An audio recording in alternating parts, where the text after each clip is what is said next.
Durban is where a march to raise awareness about mental health is underway.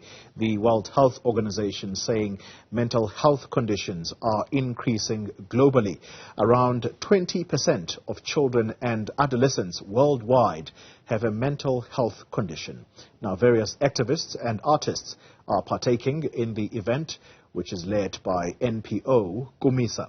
And let's speak now to Newzroom Afrika's Karinda Jagmohan, who joins us from Durban. Karinda, good morning to you. Talk to us about the number of people gathered there, a very important campaign being led there about mental health awareness. Good morning, Oli. An important campaign. Dozens of people have gathered in the Durban CBD with various signs about taking care of one's mental health and, of course, calling for better public services that will assist citizens with their mental health, whether it be depression, anxiety, schizophrenia, dementia. People on the ground today say that there needs to be more awareness about this issue. So I'm going to just grab in Mr. Mtiani. Actually, so let me grab you. Tell us about the importance of this event today and this march through the city. The event is very important today because remember we've been celebrating the World Mental Health Day on the 10th, and we said this month people must recognize people that are living with mental disabilities, but also a lot of the people are affected in the communities. But we're saying there's an outcry because a lot of people are not being heard. They said themselves want to come out today. They want the world to know that they're living with these conditions. But furthermore, it's an outcry to the public. Come and save mental health. The country and the world is coming to a crisis point because of mental health. Talk to us about the services available to people, especially with those who depend on public health services. Is there enough available? No, definitely not.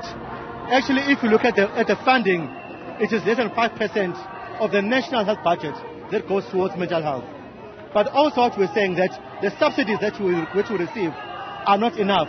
Because as you can see, that people that live with us, we take care of them with nutrition, with security, with everything else to take care of them. So it is not enough. So what we're saying is that mental health services are being underfunded in a severe manner. You can see even about Kumisa here, people, artists who are dying, who are crying for help because they're not receiving the correct mental health services. Let's just actually go to Kumisa, sir. Just talk to us about some of the stigma attached to mental health issues. All right. Look, we've got a huge problem, right? Because when people think mental health, especially in the music industry, the creative industry, they think schizophrenia, they think the worst kind of things, and they think it's a plague. Meanwhile, they don't understand that every one of us are actually going through some form of mental illness, because the minute you're stressed, the minute you've got depression, the minute you've got anxiety, then trust you me, it's going to take you down. Unless you know how to deal with it, unless you know how to diagnose it, you identify it, right? And now, because people don't know how to diagnose it and the stigma and they're afraid of it, we've actually lost a lot of artists to suicide, and some through stress, and they become ill and they succumb to this situation. So this is very, very important because we want people to understand that mental health is literally something that's there and it's not going to go away. And so just a quick message to those sitting at home who are afraid to seek help. What can they do? What should they do? Okay, first step is you've got to speak out. You cannot hold things in. And there's also this thing that says men don't talk, they deal with things. No, look, talk. If you got to cry, cry. Speak to somebody.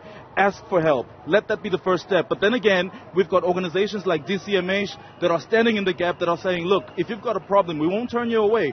Come to us. Even for the musicians, we're trying to create safe spaces for people to be able to come and talk their situations in a very anonymous environment, exactly, so that they can actually find the help that they're looking for. I'm just feeling very bad that many musicians that I invited to be with us today didn't feel the need to actually come, because they said to me, well, the only thing that's stressing me is that I don't get paid. So are you guys going to pay us to walk with you?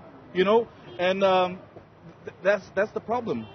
You need to find out where the money is, and I think that's what Kumisa is all about. We're showing people how to actually get paid, so that they don't feel like they deserve, or maybe they'll be held ransom by somebody. You know what I mean? They've got to actually take their careers into their hands. But then depression is very real in our industry, and we want them to be a part of it. Thank you very much, gentlemen, for speaking to us. There you go. Especially a message there. Speak out, talk to someone, even if you have to do it anonymously, but an important message about taking care of one's mental health.